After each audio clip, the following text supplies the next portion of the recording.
দুলাভাইয়ের বাপ একটা 7 বছরের মেয়েকে ধর্ষণ করলো। ধর্ষক হচ্ছে ওই মেয়ের তাউই অর্থাৎ দুলাভাইয়ের বাপ। দুলাভাইয়ের বাপ একটা 7 বছরের মেয়েকে ধর্ষণ করলো। এখন খবর মেয়েটা মারা গেছে। ক্লাস 3-র একটা ছাত্রীকে ধর্ষণ করলো ক্লাস 3-র একটা বোনের বাড়িতে বেড়াবার গেছে। বোন তাকে স্বামীর কাছে রেখে, ছোট মেয়ে তো ক্লাস 3 পড়ে। পরে জানা গেল এখন খবর মেয়েটা মারা গেছে। ধর্ষক হচ্ছে ওই মেয়ের তাউই অর্থাৎ দুলাভাইয়ের বাপ। দুলাভাইয়ের বাপ একটা 7 বছরের মেয়েকে ধর্ষণ করলো। আমাদের বাংলাদেশে রমজান মাসে ধর্ষণ চলতেছে, আর সৌদি আরবে এরকম ধর্ষককে কি শাস্তি দিবে? আর আমাদের বাংলাদেশে কি হবে? টেকা মারলি শেষ। জোরে কোন কথা ঠিক কি না? কেন ওখানে আল্লাহর কোরআনের আইন চালু থাকার কারণে সৌদি আরবে কোনো ধর্ষণ হয় না। সৌদি আরবে একজন মেয়ে এক প্রান্ত থেকে আরেক প্রান্তে যাবে, তার অন্তরে কোনো ভয় থাকবে না। কারণ কি? সেদিন ষোড়শী নির্জন পথে যাবে, কোনো জন কটু কথা কবে না। পথে আর প্রান্তরে সম্পদের মোহে পড়ে খুনা রাহাজানি হবে না। সবাই বলেন, যদি মেনে চলি কোরআন। বলেন যদি মেনে চলি কোরআন। এটা কি নাজিলের মাস? কি নাজিলের মাস? তাহলে একটু সবাই বলেন, যদি মেনে চলি কোরআন আর রাসূলের বিধান, সকলেই শান্তিতে থাকবে। বাংলার আকাশে কলেমার পতাকা যেদিন দুলবে। আমরা কি এরকম আশা করতে পারি যে আগামীতে আমাদের বাংলাদেশ কোনো মানুষের আইন দিয়ে চলবে না, আল্লাহর কোরআন দিয়ে চলবে? এরকম কি আশা করা যায়? যদি অন্তর থেকে আশা করতে পারেন, তাহলে আমাদের বাংলাদেশেও শান্তি ফিরে আসবে। জিনাদেরকে আল্লাহ দয়া করে, রহম করে, মেহেরবানি করে আজকের এই জান্নাতের টুকরার ভিতরে কোরআনের মাহফিলের বাগানে কবুল করেছেন। আমি যখন বললাম কবুল করেছেন, তখন আপনাদের একটা কিছু বলা দরকার ছিল। হ্যাঁ, আপনারা কি কখনো মনে করতেছেন যে আপনি নিজের ইচ্ছা এখানে এসেছেন? না, এটা মনেই করা যাবে না। কারণ আল্লাহ কোরআন কারীমে ইরশাদ করেন, মা আসাবাকা মিন হাসানাতিন ফামিনাল্লাহ। বান্দা বান্দির দ্বারা যখন কোনো ভালো কাজ হয়, এ কাজ বান্দাবান্দি করে না, বরং আল্লাহ করায়। তাহলে আজকের এই মাহফিলে বসাটা ভালো কাজ না খারাপ কাজ? তাহলে এই ভালো কাজ কে করালেন?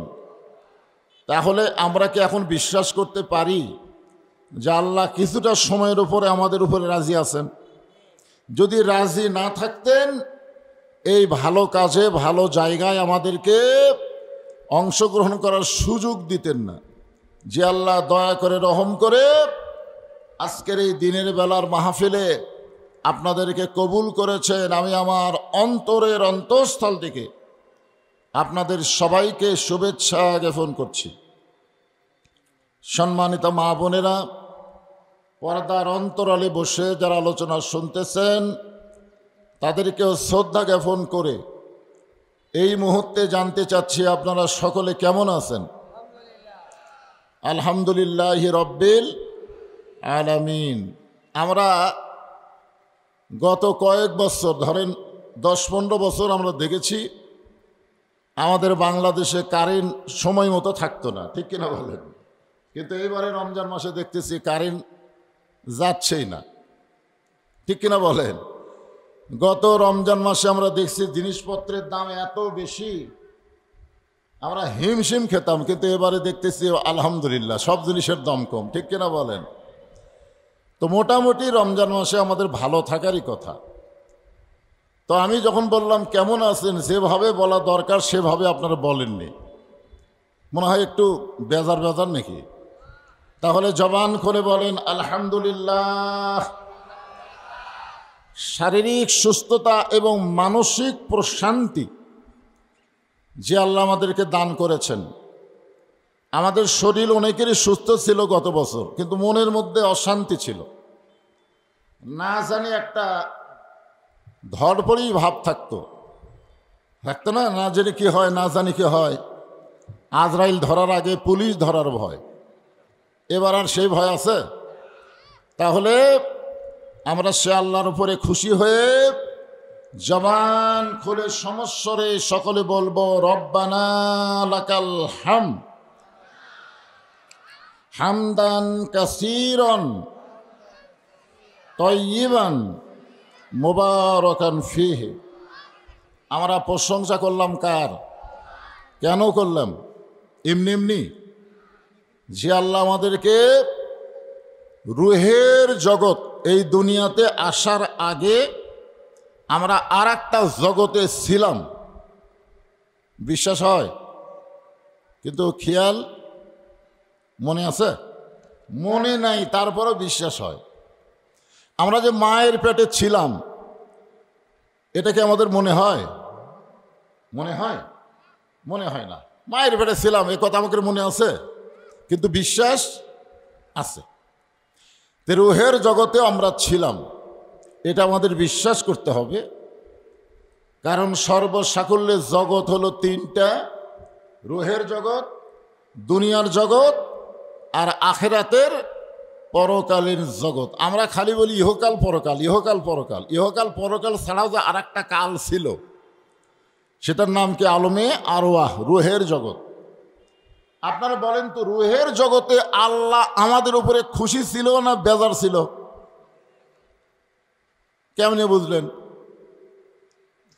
রুহের জগতে আল্লাহ আমাদের উপরে খুশি থাকার কারণেই দুনিয়ার জগতে মুসলমানের ঘরে আমাদের কবুল করেছেন। জোরে কোন ঠিক কি না?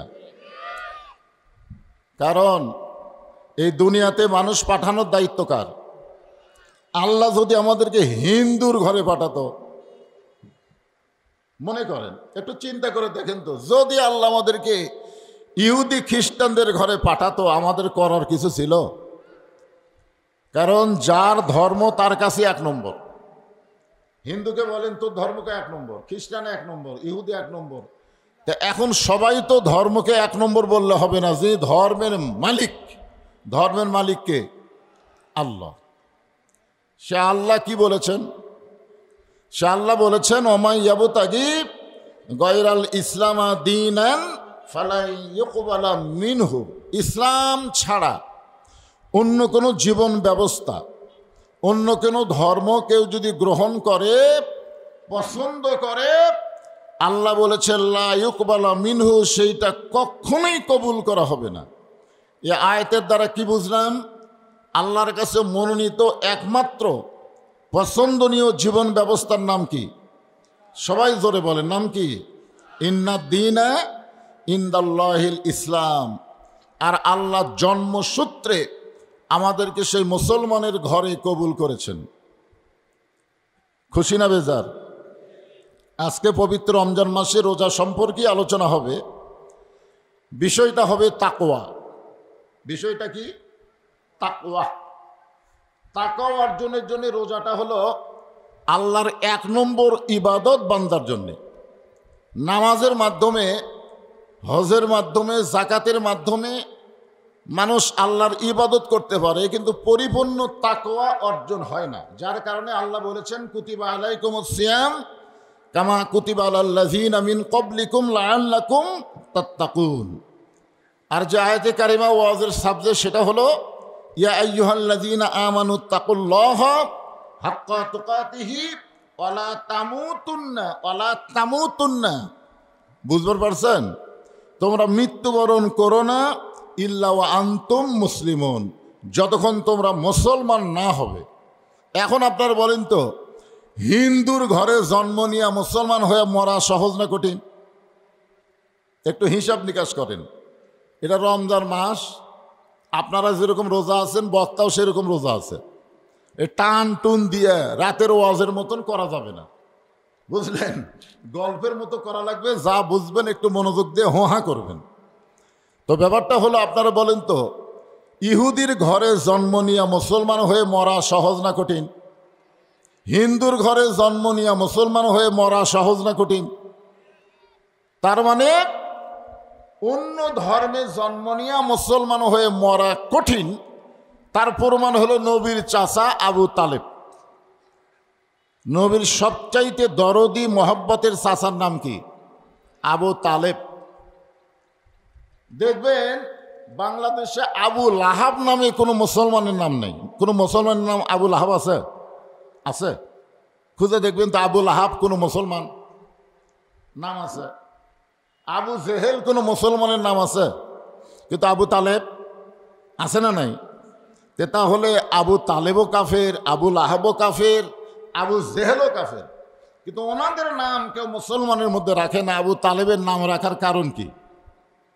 কারণ হলো আল্লাহ রাসূল বলেছেন যে মায়ের পেটে থাকতে আমি এতিম হয়েছি।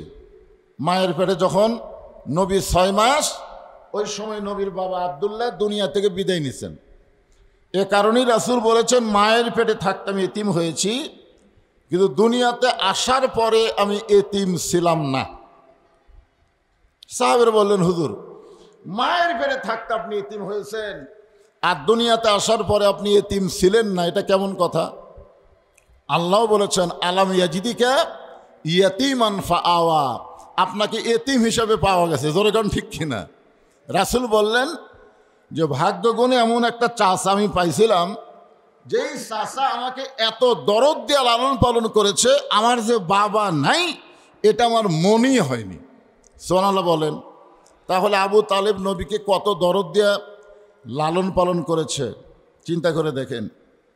ওই মানুষটাও কিন্তু জাহান্নামে যাবে। নবীকে এত দয়া করে লালন পালন করে ওই মানুষটাও জাহান্নামে যাওয়ার কারণ হলো ওই মানুষটা মৃত্যুর সময় মুসলমান হয়ে মরতে পারেনি। রাসূল তাকে অসংখ্যবার কলেমার দাওয়াত দিয়েছেন। চাচা একটাবার খালি বলেন লা ইলাহা ইল্লাল্লাহ, আমি আপনাকে হাত ধরে জান্নাতে পৌঁছায় দেব। চাচা বারবার বলেছে মরি যখন যাব বাপ দাদার ধর্ম ছাড়ব না। এখান থেকে বোঝা গেল যেই ধর্মের উপরে যে জন্ম নেয় মনে করে এটাই আসল ধর্ম। জোরে কোন কথা ঠিক কিনা? তাহলে আল্লাহ আমাদের ইচ্ছা করলে ওই রকম ভুয়া ধর্মের উপরেও মানে পাঠাবার পারতেন, কিন্তু ভুয়া ধর্মে না পাঠায় সরাসরি আল্লাহর পছন্দের ইসলামের মধ্যে আল্লাহ আমাদের কবুল করার কারণে বোঝা গেল রুহের জগতেও আল্লাহ আমাদের পক্ষে, এই দুনিয়ার জগতেও আল্লাহ আমাদের পক্ষে। জোরে কান সুবহানাল্লাহ। তাহলে জগৎ কয়টা? 3টা জগতের মধ্যে 2টার মধ্যেই আমরা দেখলাম আল্লাহ আমাদের পক্ষে।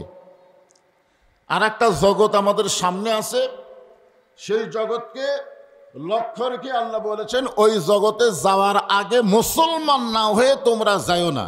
মানে মুসলমান না হয়ে মরিও না। তার মানে কি? মুসলমান হয়ে মরলে ওই জগতে কোনো সমস্যা আছে? জগতে কোনো সমস্যা আছে? কোনো সমস্যা নেই। তো আল্লাহ বললেন মুসলমান না হয়ে, জায়গা সংকট। আমরা নামাজের যখন কাতার সোজা করলাম তখন কি বললো ইমাম সাহেব? ফাঁক ফাঁক ফাঁক ফাঁক রেখে কাতার করছেন আপনারা। কারণ 3টা জায়গায় আমার ওয়াজের মধ্যে আছে, দেখবেন 3টা জায়গায় ফাঁক রাখা ঠিক না। একটা হলো নামাজের কাতার যখন করবেন মাঝে ফাঁক রাখলে ফাঁকের মধ্যে শয়তান ঢোকে। কে ঢোকে? এখন হয়তো বলবেন হুজুর শয়তানকে তো আল্লাহ বন্দি করছে। মানে কোনো কথা বলে তো পাশ কাটানোর বুদ্ধি নেই।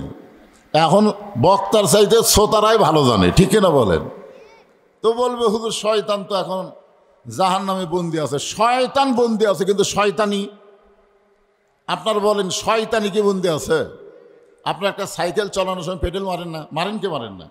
তো পেডেল কি সবসময় মারেন? যখন পেডেল বন্ধ করে দেন তখন কি সাইকেল যায়? যায় না? এই যে আগে পেডেল মারছেন, মারা সাইকেলের মধ্যে একটা গতি তৈরি হয়েছে। এক সময় আপনি পেডেল বন্ধ করলেও সাইকেল কিন্তু অনেক দূর যায়। কেন যায়? এই যে আগে পেডেল মারা থোছেন, ওই পেডেল মারার কারণে এই পেডেল বন্ধ করলেও সাইকেল যেমন অনেক দূর পর্যন্ত যায়। 11 বার শয়তানি করার পরে 1 মাস যদি পেডেল বন্ধ থন তো শয়তানি বন্ধ হবে?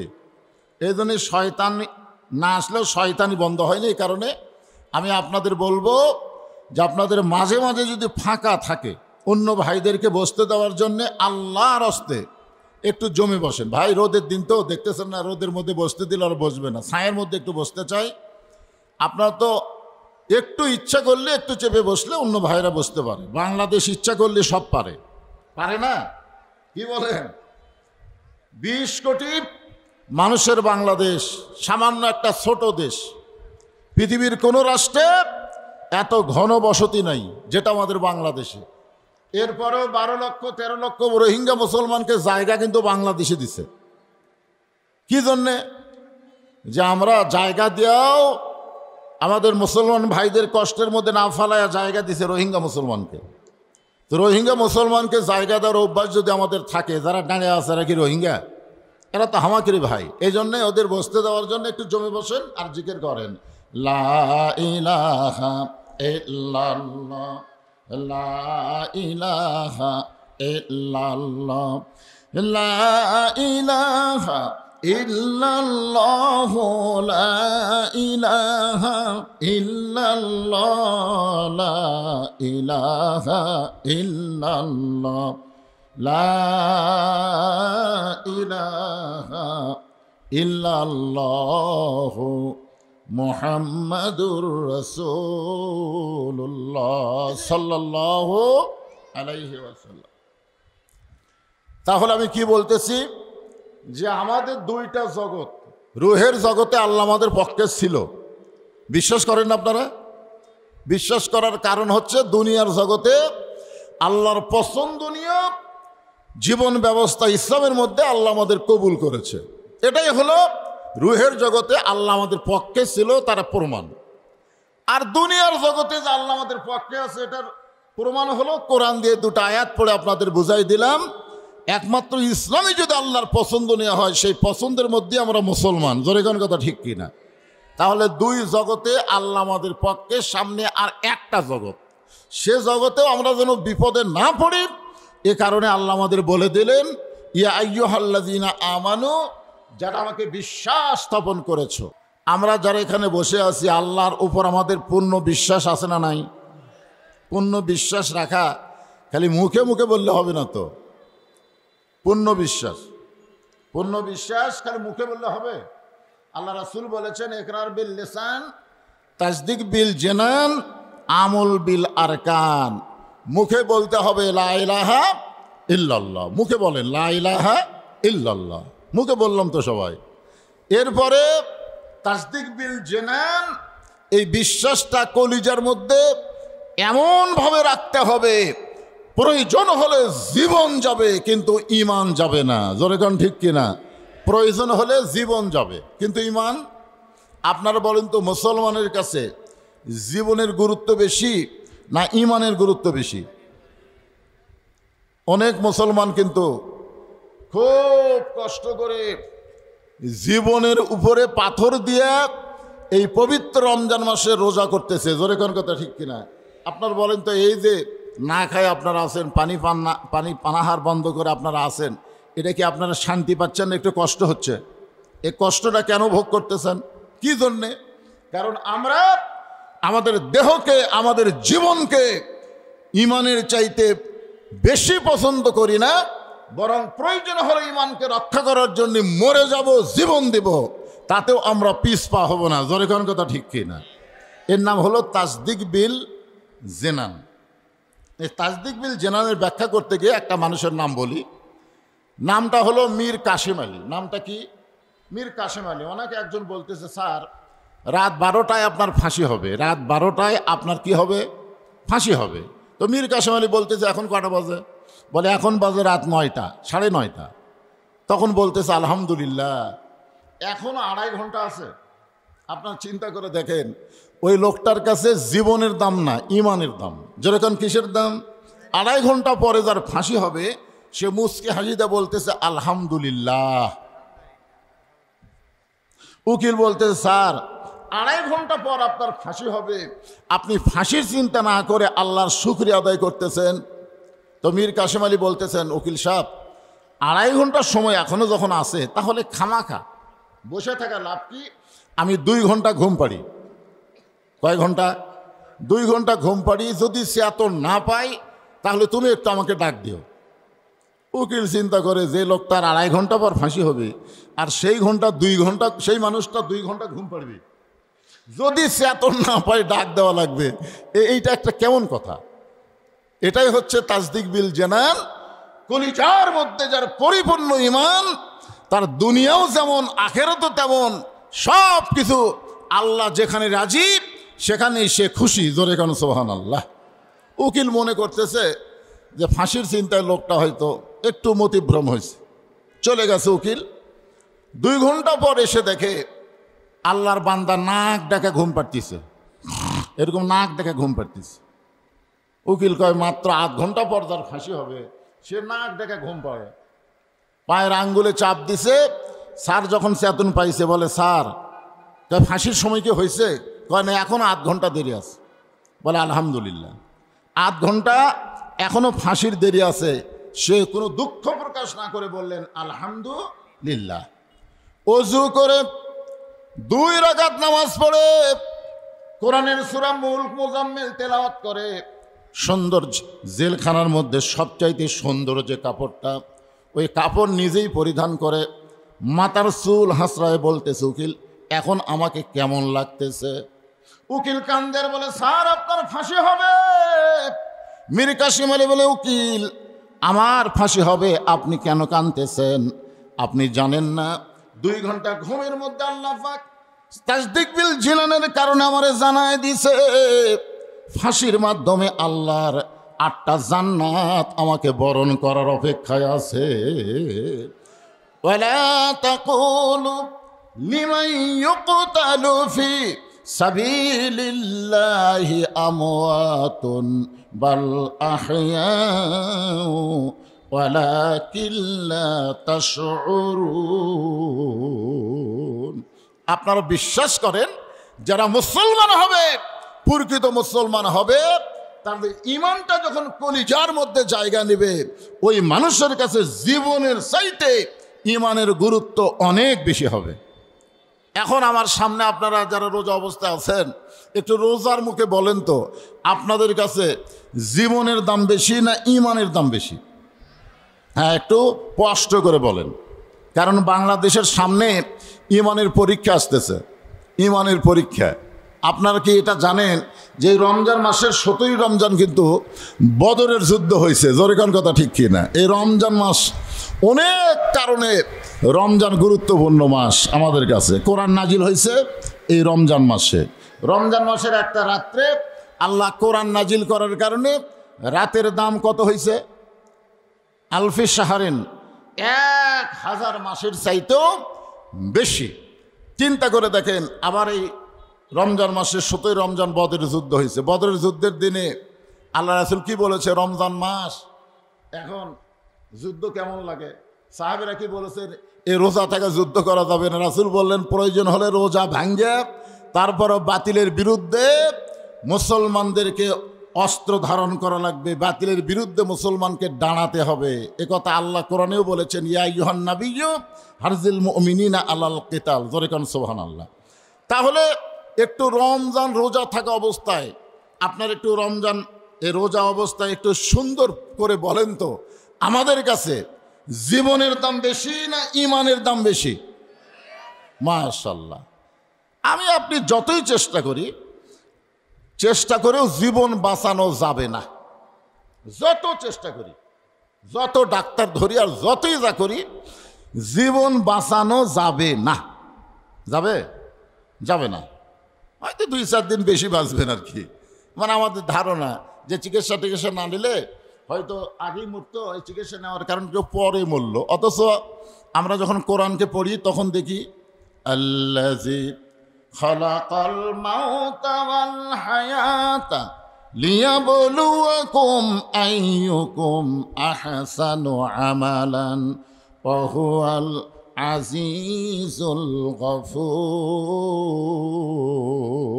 আল্লাহু আকবার।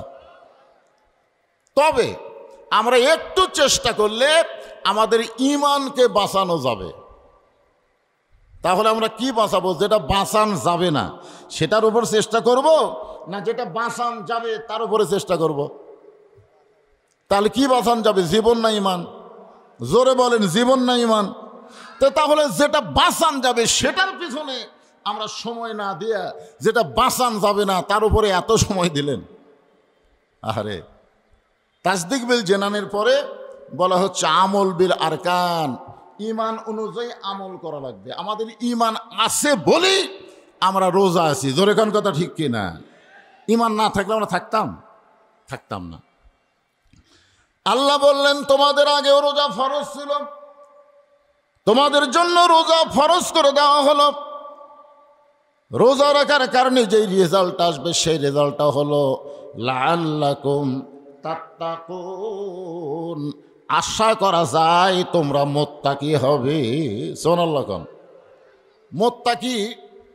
মুত্তাকির ব্যাখ্যা কোরআনের প্রথমে আছে, জালিকাল কিতাবুল লা রাইবা ফি হুদাল লিল মুত্তাকিন, লাআল্লাকুম তাত্তাকুন আর হুদাল লিল মুত্তাকিন। খুব খেয়াল করবেন। আবার রমজান মাসেই আল্লাহ কোরআন নাজিল করছে। সুবহানাল্লাহ কন্যা কেন? আবার সেই কোরআনের প্রথমেই বলতেছে কোরআন থেকে হেদায়েত নিবার গেলে মুত্তাকি হওয়া লাগবে। আপনারা বলেন তো অঙ্গাঙ্গি জড়িত আছে না নাই?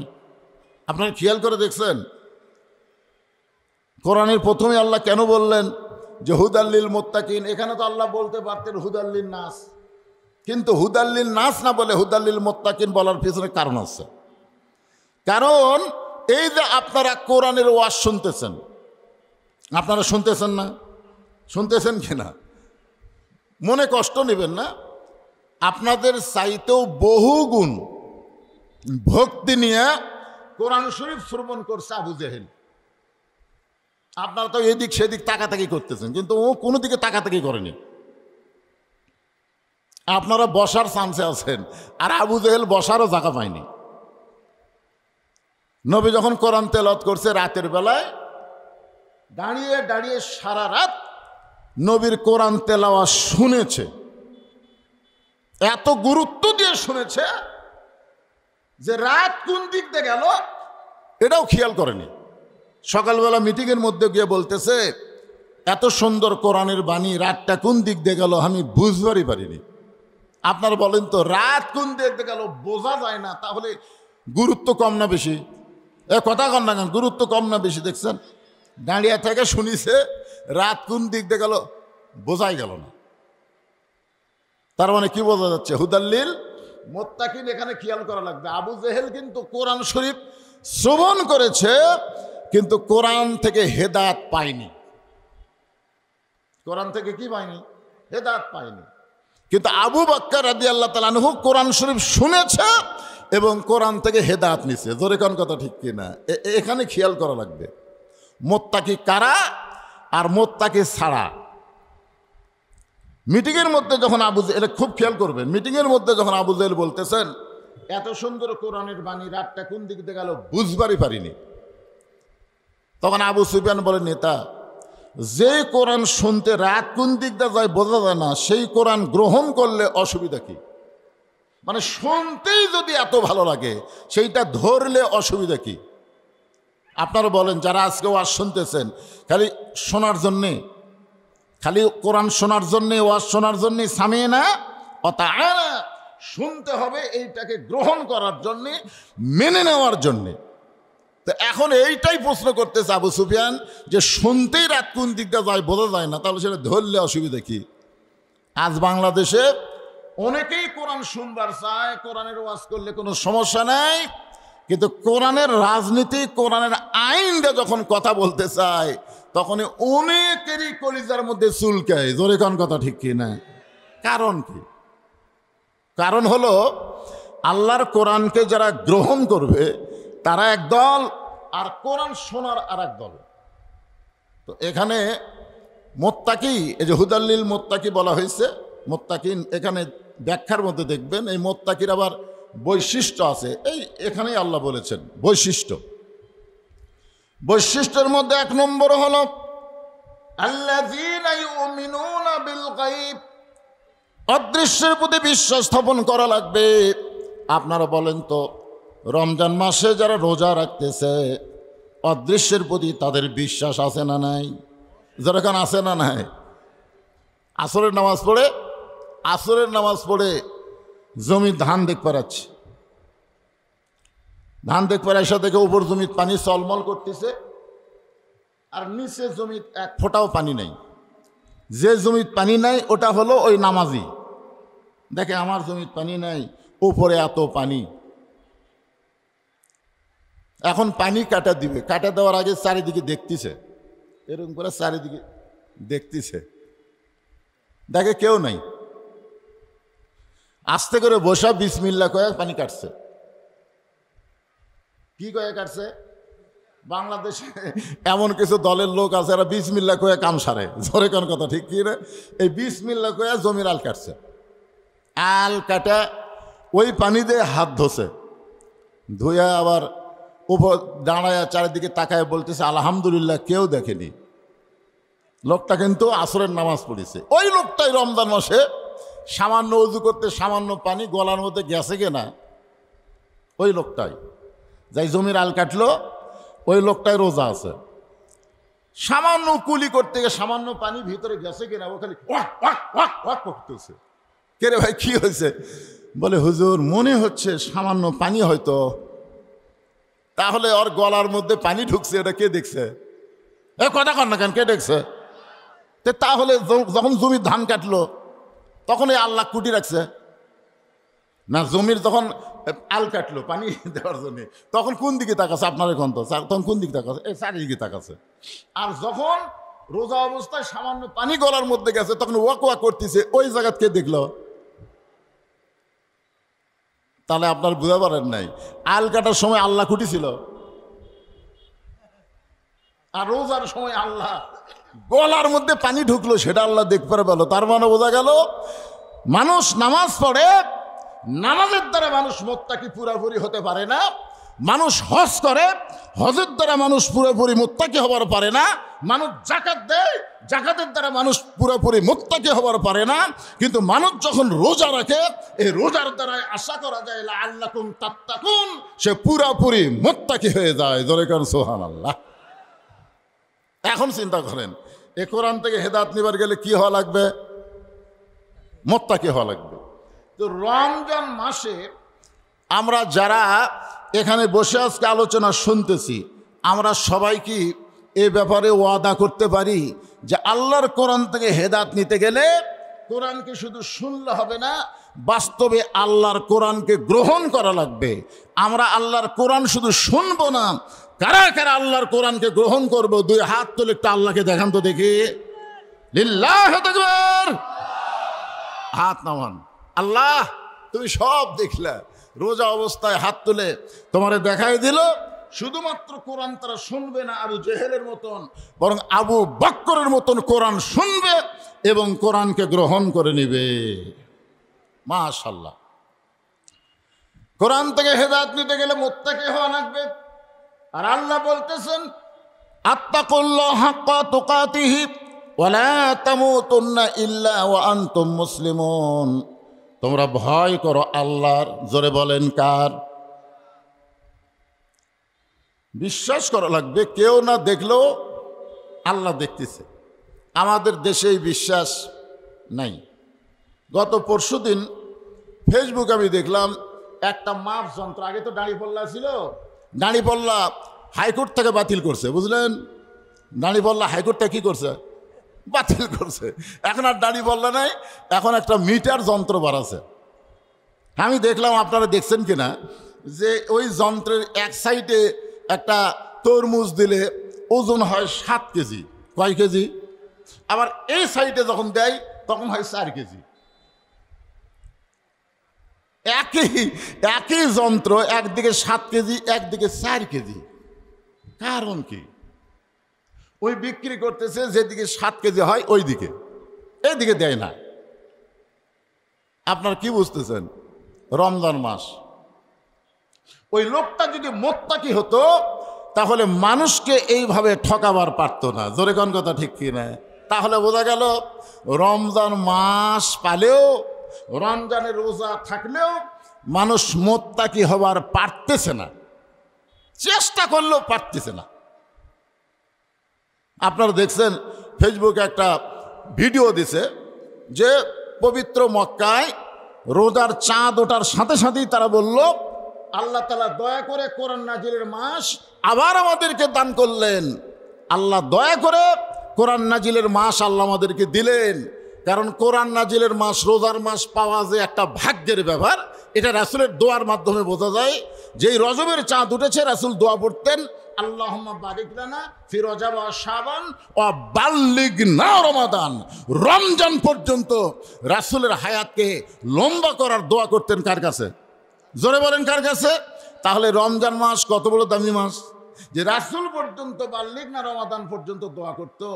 আর সে রোজার মাস যেই চাঁদ পাইছে, ওখানে ভিডিওর মধ্যে দেখাচ্ছে দোকানদার বলতেছে রোজার চাঁদ ওঠার আগে যে জিনিসের দাম যা ছিল, চাঁদ ওঠার সাথে সাথে সেই জিনিসের দাম অর্ধেক করে দাও। কি করে দাও? অর্ধেক করে দাও। ওটা দেখাচ্ছে, আপনারা দেখছেন হয়তো, দেখাচ্ছে যেখানে 10 টাকা সেখানে 10 কাটা দিয়ে 5 লিখতেছে, যেখানে 20 সেখানে 20 কাটা 10 লিখতেছে, যেখানে 40 কাটা দিয়ে 20 লিখতেছে, যেখানে 200 কাটা দিয়ে লিখতেছে 100। এটা হলো সৌদি আরবের চার্ট। আর আমাদের বাংলাদেশে আর একটা চার্ট দেখালো ওই ভিডিওতে, যে রোজার চাঁদ উঠছে দোকানদার বলতেছে রমজানের চাঁদ ওঠার সঙ্গে সঙ্গে প্রত্যেকটা জিনিসের দাম ডাবল করে দাও, দ্বিগুণ করে দাও। যেখানে লেখা আছে 10 ওটা কাটা লিখতেছে 20, যেখানে লেখা আছে 20 ওটা কাটা লিখতেছে 40। তাহলে চিন্তা করেন তো, সৌদি আরবে জিনিসের দাম কমলো আর বাংলাদেশে বাড়লো, কারণ কি? বাংলাদেশের মানুষ ভালো এখন আর হলে জায়গা টাকা করে কি করবো, যা হচ্ছে যাও।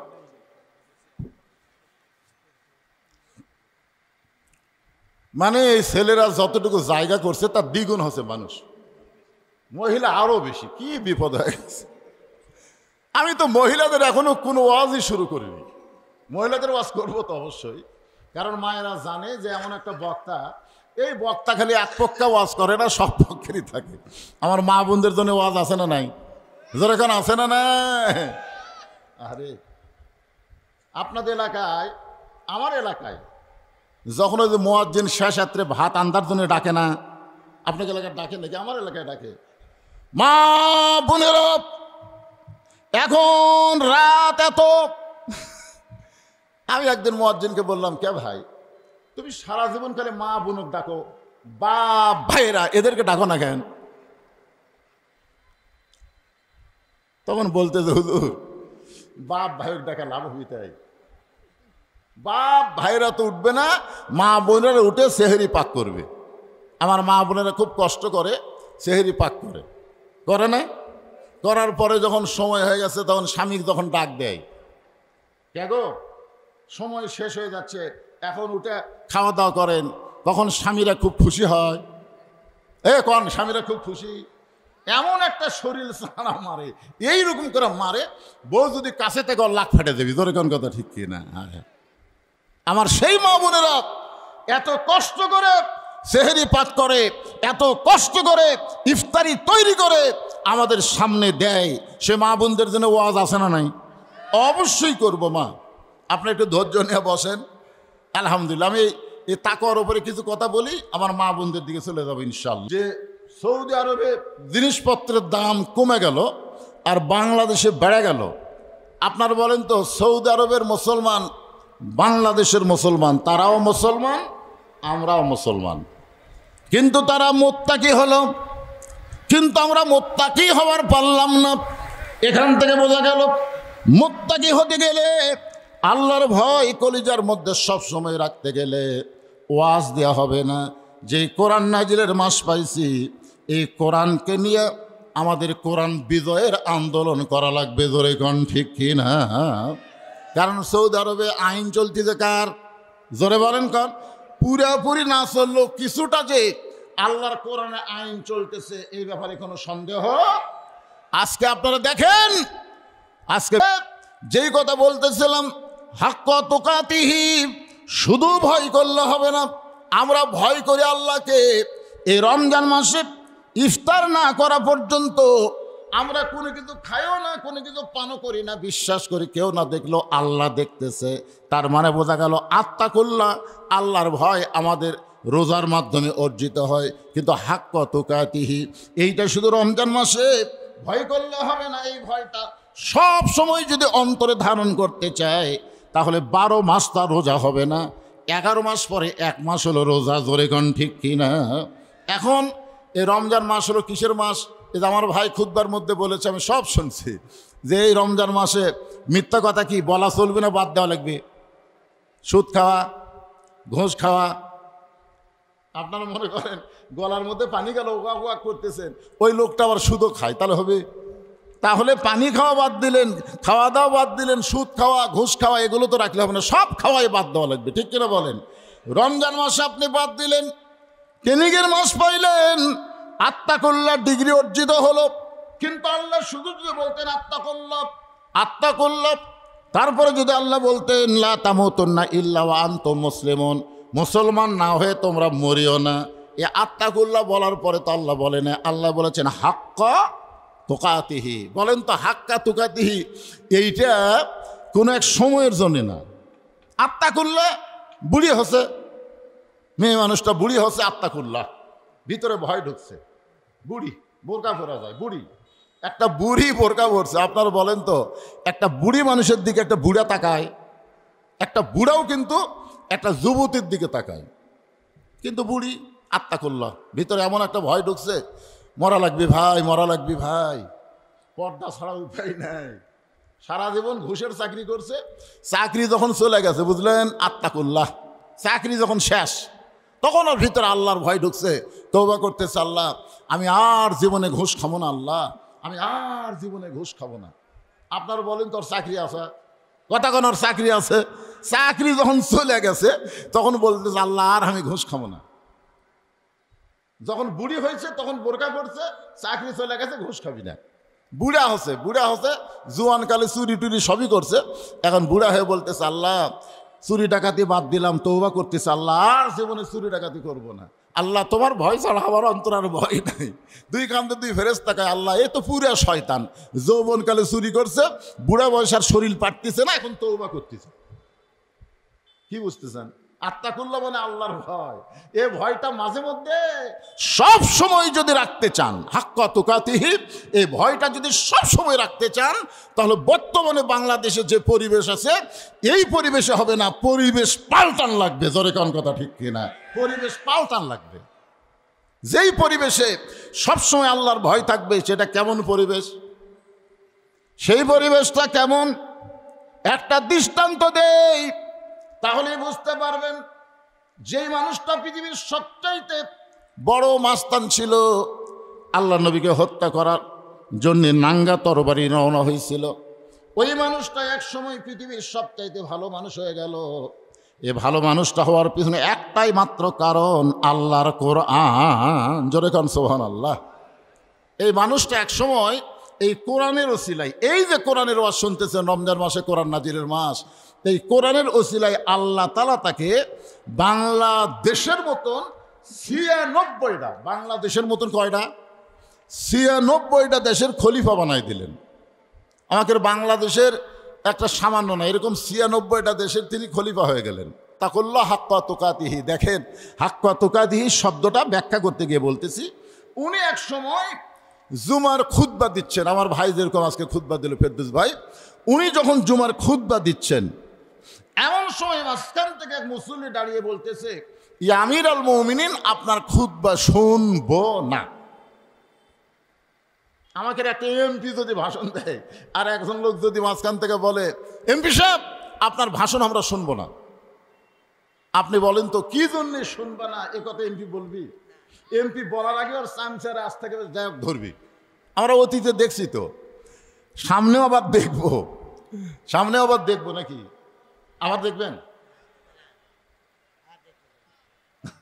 ফ্যাসিস্টকে যখন কবর দিছেন, আর কোন ফ্যাসিস্ট যেন বাংলাদেশে না আসে, এই চিন্তা আমাদের মাথার মধ্যে রাখার দরকার আছে না নাই? দরকার আছে না নাই?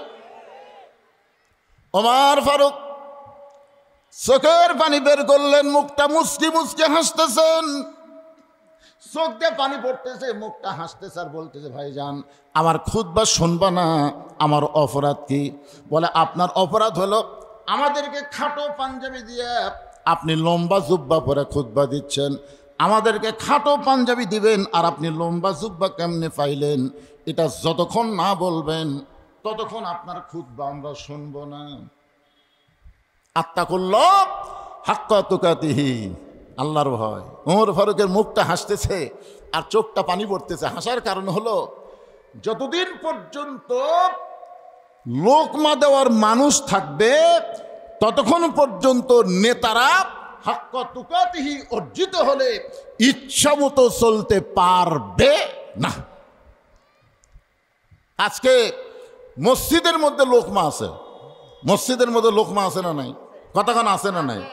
আসরের 4 রাকাত নামাজের ইমাম যদি 3 রাকাত বসে, সামনে কাতারের মুসল্লি খেয়াল করেন, সামনে কাতারের মুসল্লি মনে করতেছে ইমাম ঠিকই আছে, দ্বিতীয় কাতার মুসল্লিরও খেয়াল নাই, কিন্তু তৃতীয় কাতারে একজন অটো ভ্যান চালায়, ওই আবার ভ্যান চালায় টাকা হিসাব করে নেয়। ওই চিন্তা করতেছে আসরের নামাজের বৈঠক হলো 2টে, একটা 2 রাকাত, একটা 4 রাকাত, 3 রাকাতে হুজুর বসলো, কেউ তো কিছুই কয় না। এখন বলেন তো, ও যদি জানে বৈঠক 4 রাকাতে একটা, 2 রাকাতে একটা, 3 রাকাতে হুজুর বসলো, ও তখন বসে থাকা জায়েজ হবে? আল্লাহু আকবার।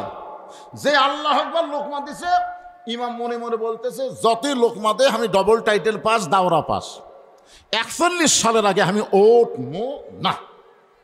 এই মনে করে ইমাম যদি বসেই থাকে, আপনারা বলেন তো মুসল্লি আপনারা কার পক্ষে যাবেন? ভ্যানালার পক্ষে না নেতার পক্ষে? কেন যাবেন? কেন যাবেন? ভ্যানালার পক্ষে কেন যাবেন? সামান্য অটো ভ্যান চালায়, তার পক্ষে কেন যাবেন? যেই নেতা ডবল টাইটেল পাস, দাওরা পাস, তার পক্ষে না যায় ভ্যানালার পক্ষে যাওয়ার কারণ হলো হাক্কা তুকাতিহি। হাক্কা তুকাতিহি আল্লাহর আইন, আল্লাহর নিয়মকে আপনারা খেয়াল করতেছেন যে ইমাম তুমি যত বড়ই নেতা হোক, তুমি যদি নবীর তরিকা মোতাবেক নামাজের ইমামতি করো তাহলে তোমাকে আমরা ইক্তেদা করব, আর তুমি যদি স্বৈরাচারী হয়ে যাও তোমাকে আমরা লোকমা দেব সংশোধনের জন্যে।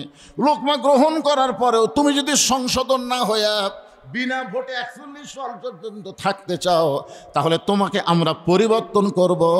তোমার মতো নেতা দরকার নাই, ভালো নেতা আমরা সামনে দেব। জোরে কোন ঠিক কি না? কি বুঝলেন? কি বুঝলেন? মসজিদের মধ্যে আপনারা নেতা নির্বাচন ভালোই করেন, নেতা ভুল করলে লোকমা দেন, তো সমাজের মধ্যে এই লোকমা বন্ধ হলো কেন?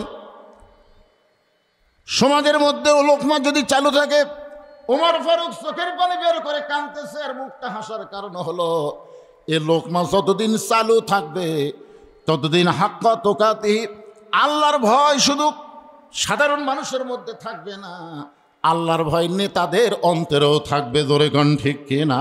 কথা বলেন। ওমর ফারুক বলতেছে তাহলে আমার খুতবায় লোকমা দেওয়ার কারণ, বলে আমাদেরকে খাটো পাঞ্জাবি দিয়ে আপনি লম্বা জুব্বা পরে খুতবা দিচ্ছেন, এই লম্বা জুব্বা কোথায় পাইলেন? যতক্ষণ না বলবেন আমরা আপনার খুতবা শুনবো না।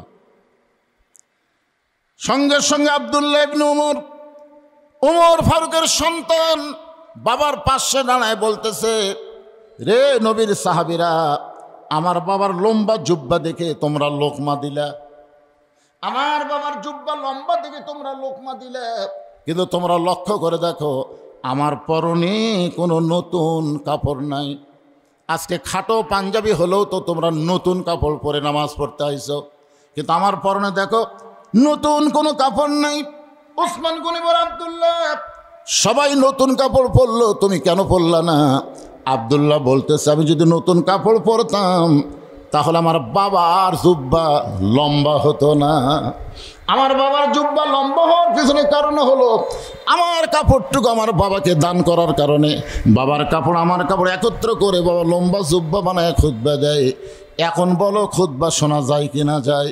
সঙ্গে সঙ্গে সাহাবারা বলতেছেন, আত্তাকুল্লাহ হাক্কা তুকাতিহি, যখন অর্জন হয় এইটা কোনো মানুষের আইন দিয়ে সম্ভব নয়, আল্লাহর কোরআন দিয়ে যখন রাষ্ট্র চলবে এমন ভালো মানুষকে মুসলমান নেতা হিসাবে দেখতে পাবে। আমরা সেই কোরআন পাইছি এই পবিত্র রমজান মাসে। আল্লাহ বলতেছেন নামাজ মানুষ আল্লাহর জন্যও পড়ে, আবার দেখানোর জন্যও নামাজ পড়ে। সূরা মাউন পড়েন, আল্লাহ কেন বলতেছেন ফাওয়াইলুল লিল মুসাল্লিন আল্লাযীনা হুম আন সালাতিহিম সাহুন আল্লাযীনা হুম ইরাউন ওয়া ইয়ামনাউনাল মাউন। বলেন তো নামাজ মানুষ কার জন্য পড়ে? কথা কন না কেন? আবার মানুষকে দেখানোর জন্য যে নামাজ পড়ে এইটাকে আপনারা জানেন? আচ্ছা, আপনাদের এলাকায় জুমার দিনে যারা শেষে আসা আগে যায়, আজকে জুমার দিন না, আজকে জুমার দিনে যেই মুসল্লি শেষে আসা আগে গেল, এরা কি আল্লাহর জন্য নামাজ পড়তেছে? আপনাদের কি ধারণা? কারণ জুমার দিনের হুকুম কি? ইজা নুদিয়া লিস-সালাত মিন ইয়াউমিল জুমআ ফাসাউ ইলা যিকরিল্লাহ। তাহলে জুমার দিনের আজান দেওয়ার সাথে সাথে আসা লাগবে। এই হুকুম কার?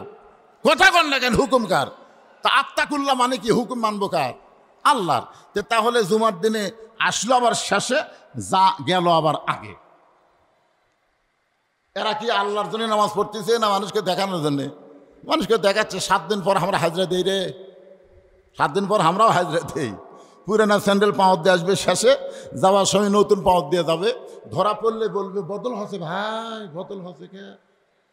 আজ পর্যন্ত আপনাদের এলাকায় দেখছেন যে নতুন স্যান্ডেল থুয়ে পুরাতন পাওয়ার দিয়ে গেছে? এরকম কোনোদিন আপনারা দেখছেন? না। আমি যত দেখছি নতুন পাওয়ার দিয়ে গেছে পুরাতন থুয়ে। ধরা পড়লে কই বদল হচ্ছে ভাই, বদলের সাইজ নাই। তুই যদি নতুন থুয়ে পুরাতন পাওয়ার দিতি তাহলে বুঝবেন তোর বদল হচ্ছে। তুই তো স্যান্ডেল চোরা। অনেক লোক দেখবেন বাড়িতেও নামাজ পড়ে, মসজিদেও নামাজ পড়ে। একই 4 রাকাত নামাজ বাড়িতে পড়তে লাগে 2 মিনিট আর মসজিদে পড়তে লাগে 4 মিনিট। আপনার বলেন তো বাড়িতে নামাজ পড়তেছে কার? কথা কয় না তো। মসজিদে পড়তেছে কার? তাহলে বাড়িতে 2 মিনিটে শেষ করে আর মসজিদে 4 মিনিট লাগায়। কারণ কি? বাড়িতে মনে করে কেউ দেখতেছে না, আল্লাহ দেখতেছে, ধর ধর করে মারি। আর মসজিদে মনে করে আমি তো পরে এসে ঢুকে 4 রাকাত সুন্নতে নিয়ত করলাম রে, সাইড থেকে ওরা দেখতেছে রুকু কেমনে করে, সেজদা কেমনে করে, ঠিক মতো করে কিনা। ভিতরে এরকম চিন্তা আসলেই বুঝবেন আপনি আল্লাহর জন্য না, মানুষকে দেখানোর জন্য নামাজ পড়তেছেন। জোরে কোন কথা ঠিক কিনা? অনেক লোক দেখবেন সারা বছর মসজিদে নাই, রমজান মাসে নতুন জায়নামাজ নিয়ে ফ্যানের তলে, নতুন জায়নামাজ নিয়ে ফ্যানের তলে। জোরে কোন জায়গা? যেখানে যেখানে ফ্যান আছে সেখানে সেখানে দেখবেন তখন। সারা বছর তো পাওয়া যায়নি, রমজান মাসে নামাজ পড়ে রয়েছে। আপনারা বলেন তো প্রথম তারাবির থেকে আজ পর্যন্ত মুসল্লি বাড়তিছে না কমতিছে? এ কথা কন না কেন রে ভাই?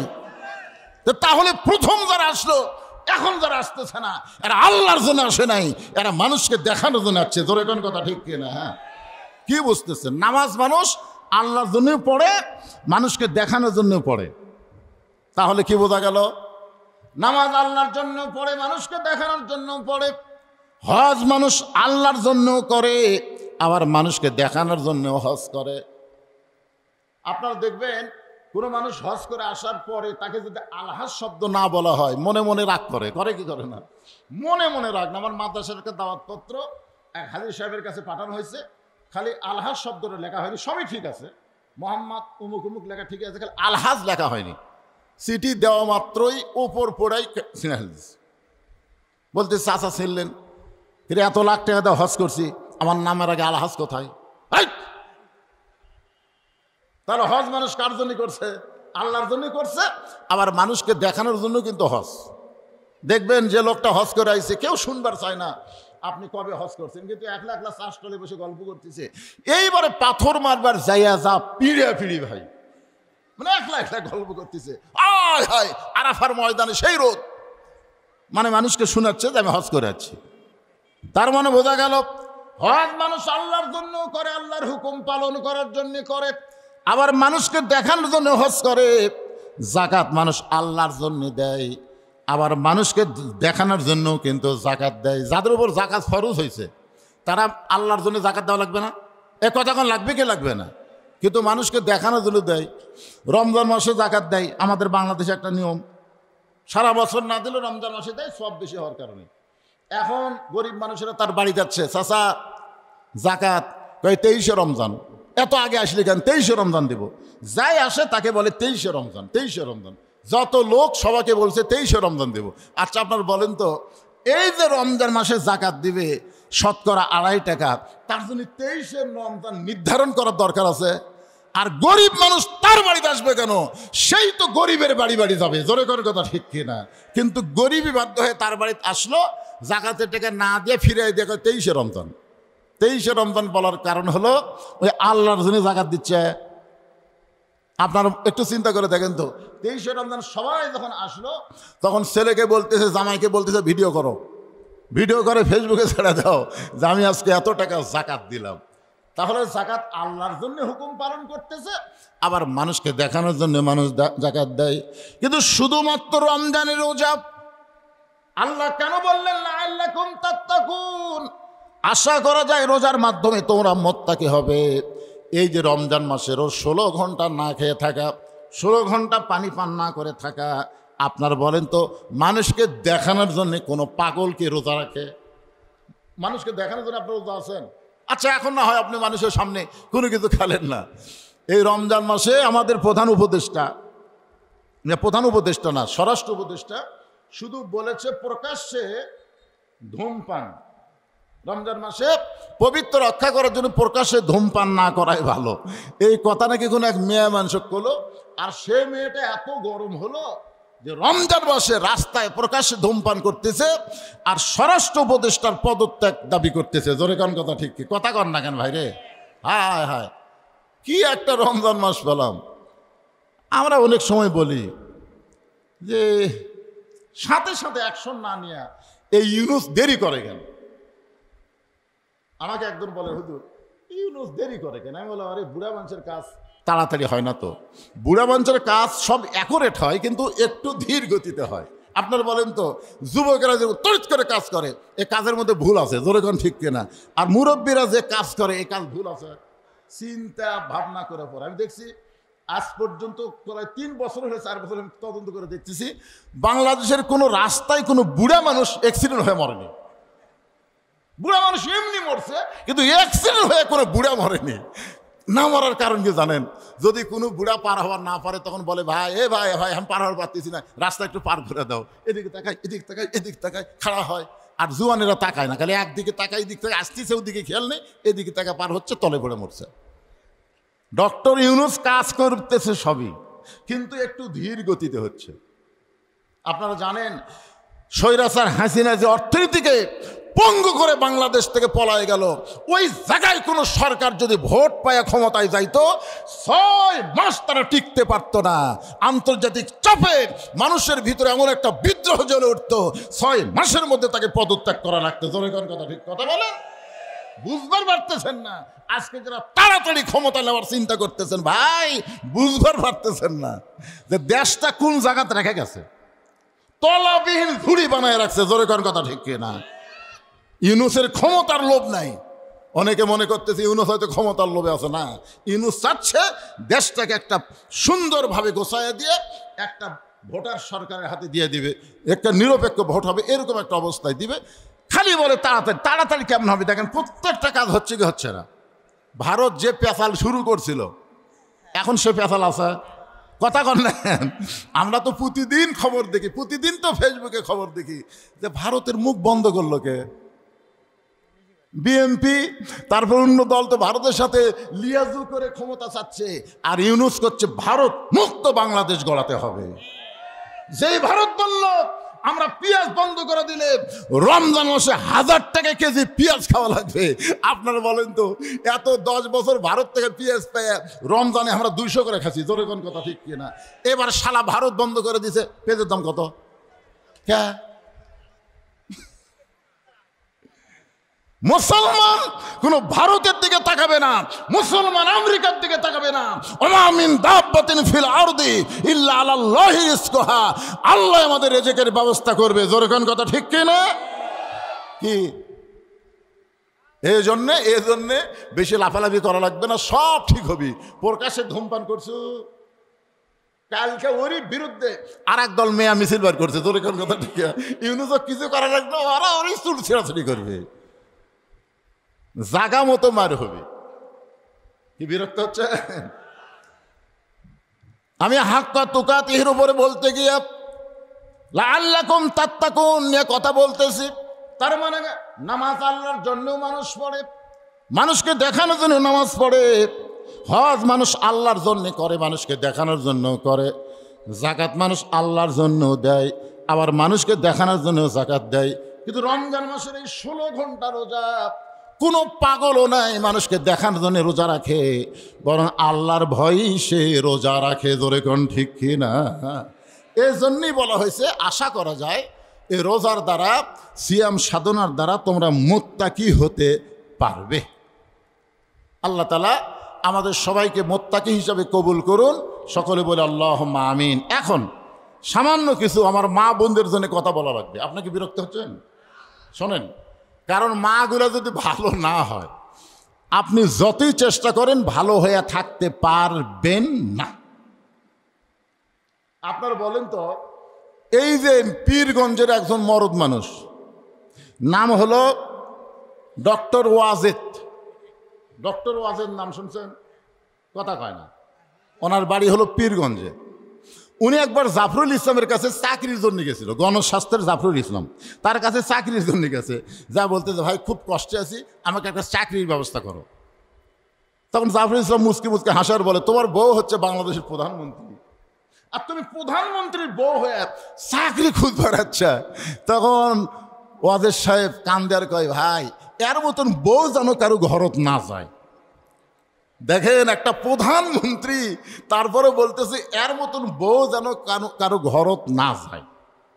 এখন আপনাদের ঘরত যে বউগুলা আছে, সে বউগুলা কি রব্বানা আতিনা ফিদ দুনিয়া হাসিনা অফিল আখিরাতে হাসানা? না, রব্বানা আতিনা ফিদ দুনিয়া হাসানা অফিল আখিরাতে হাসানা। দুনিয়াতে যদি বউ সুন্দর না হয়, আপনার আখিরাত কোনোদিন সুন্দর হবে না। এই বইয়ের পেট থেকে যে বাচ্চাগুলো আসবে, এই বাচ্চাগুলো সুন্দর হওয়ার পিছনে, ভালো হওয়ার পিছনে কিন্তু বউ। জোরে কোন কথা ঠিক কি না? বাপ কি করবেন আপনি? বাবাই আনন্দে মাতিয়া সাগরে ভাসাইয়া সেই যে চইলা যায় খবর লয় না। মাজন ধরিয়া উদরে কতই কষ্ট করে, 10 মাস পরে পায় প্রসবের বেদনা। এমন দরদি ভবে কেউ হবে না আপনার মা গো। এই যুবকেরা যারা বিয়া করছে নতুন নতুন, তোমার বইয়ের পেটে বাচ্চা আইছে, বাচ্চা আসার সাথে সাথে আল্লাহ তোমার বইয়ের মাসিক ব্যারাম বন্ধ করে দিছে। বুঝবার পারছেন? মুরব্বীরা তো আমরা সব জানি, প্রতি মাসে মেয়েদের 3 দিন 5 দিন 7 দিন একটা অসুখ হয় না? হয় কি হয় না? আপনার বলেন তো, এই অসুখ হলে রোজা থাকা যাবে? জোরে বলেন, যাবে? নামাজ পড়া যাবে? কোরআন শরীফ পড়া যাবে? কিন্তু বাচ্চা যখনই পেটে আসলো, তখনই কিন্তু আল্লাহ এই অসুখ বন্ধ করে দিল। বুঝলেন?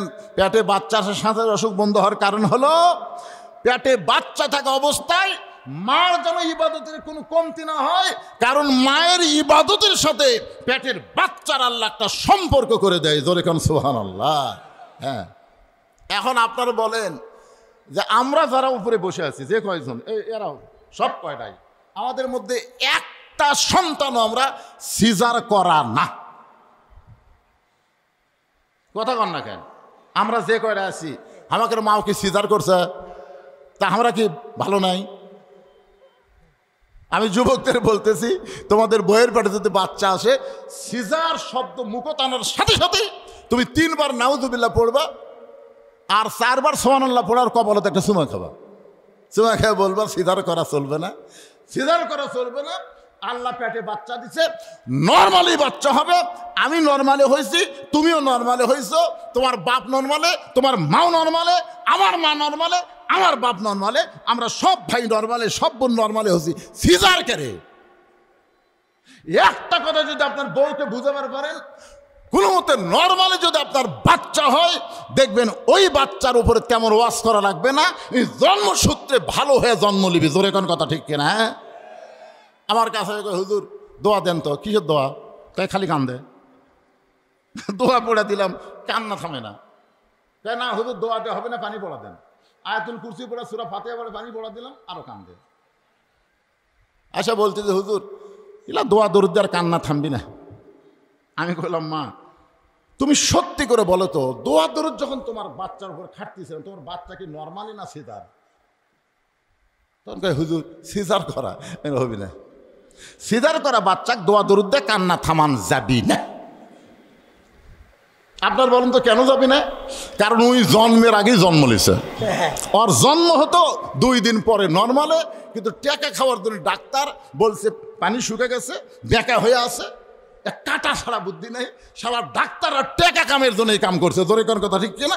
ওই কিন্তু 2 দিন পরে নর্মালি জন্ম নিত, কিন্তু ওদের টেকা খাওয়ার জন্য পেট কাটা থেকে ঘুমিয়ে ছাড়েনি। ঘুম ছাড়বে কেন? 2 দিন পরে তো ঘুম ছাড়বি। তখন পেটের মধ্যে বাড়ি করে পাও ধরে একটা ঘুরান দেয়। একটা ঘুমন্ত বাচ্চাকে পাও ধরে ঘুমান দিলে ওর ঝাঁকি মাথাত লাগে, ওই ঝাঁকিতে এই করে কান্দা, ওই যে কান্না শুরু করছে। এখন মোবাইল ছাড়া ওর কান্না থামান যায় না, মোবাইল ছাড়া ওই ভাত খায় না। জোরে কথা কন না কেন? তাহলে আমি মা বোনদের জন্য আমার 1 নম্বর ওয়াজ হলো, পর্দার ওয়াজে পরে আসতেছি। 1 নম্বর ওয়াজ হলো, পেটে বাচ্চা আসলে মা খবরদার সিজার শব্দ উচ্চারণ করবে না। নরমালে বাচ্চা হবে, জন্মের সাথে সাথে বাচ্চা অনেক রোগ মুক্ত হয়ে জন্ম নেবে। জোরে কোন কথা ঠিক কথা বলেন? আমার মায়েদের জন্য 1 নম্বর আলোচনা,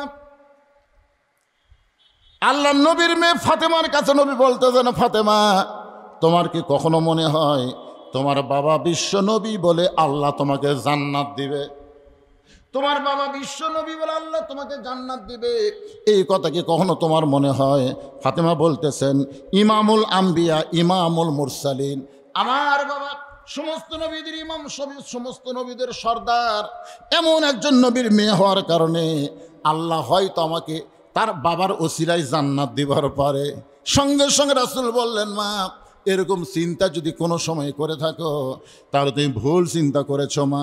শুনে নাও, জান্নাতে যদি যাবার চাও, বিশ্ব নবীর মেয়ে হওয়ার কারণে আল্লাহ তোমাকে জান্নাত দেবে না। জান্নাতে যাইতে গেলে জান্নাতের আমল করে তোমাকে জান্নাতে যেতে হবে।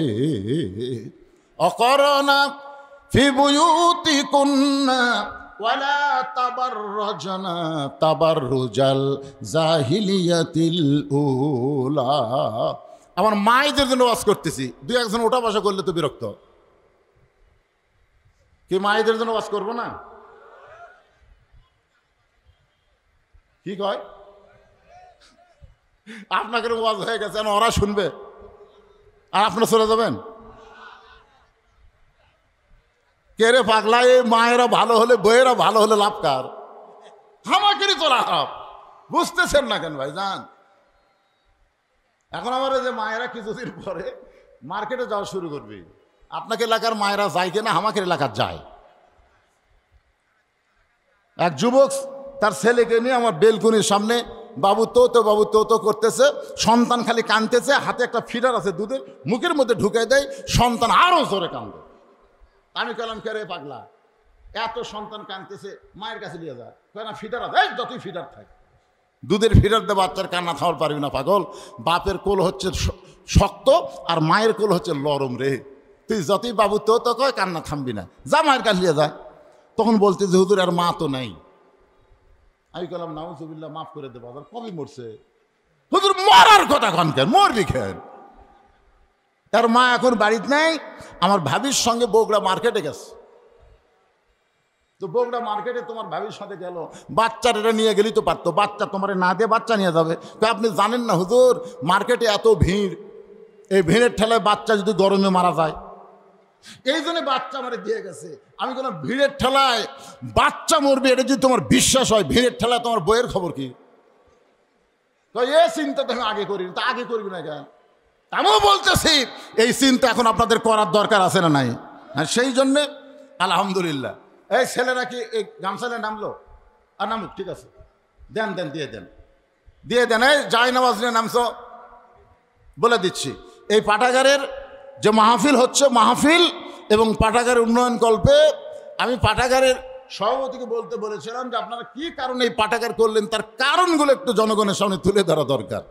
অনেক কিছু তারা মানুষের সমাজ সেবামূলক কাজ করে, এগুলো তো বক্তারা ওয়াজ দিয়ে করতে পারবে না, এক এক বছর এক এক বক্তা আসে, আর ওনারা যারা স্থানীয় তারা ভালো জানে। তো এই পাঠাগারের উন্নয়ন কল্পে মাহফিলের জন্য যিনি যা পারবেন আল্লাহর হস্তে এই চাদরের মধ্যে দিয়ে দেন বাবা, সবাই দিয়ে দেন, 10, 20, 50, 100 দিয়ে দেন। আর আমি মঞ্চে যারা বসে আছেন, আমার সাথে মঞ্চে যারা বসে আছেন, তাদেরকে আমি বলবো, তাদের কাছে এই গামছা আসবে না, তাদের কাছে চাদর আসবে না, তারা একটু মেহেরবানি করে এই সময় আমি একটু তাদের দিকে হাত বাড়ালাম। আজকের মাহফিলের সম্মানিত সভাপতিকে বলবো, আপনি একটা বড় ধরনের অঙ্ক ঘোষণা করেন, ইনশাআল্লাহ আল্লাহ তাআলা আপনাকে আরো বড় করবে। ইল্লাল্লাহু মুহাম্মাদুর রাসূলুল্লাহ, সকলে বলি সাল্লাল্লাহু আলাইহি ওয়াসাল্লাম। বক্তব্য শেষ না হলো মেয়ে মানুষের দিয়ে গেছি তো। হ্যাঁ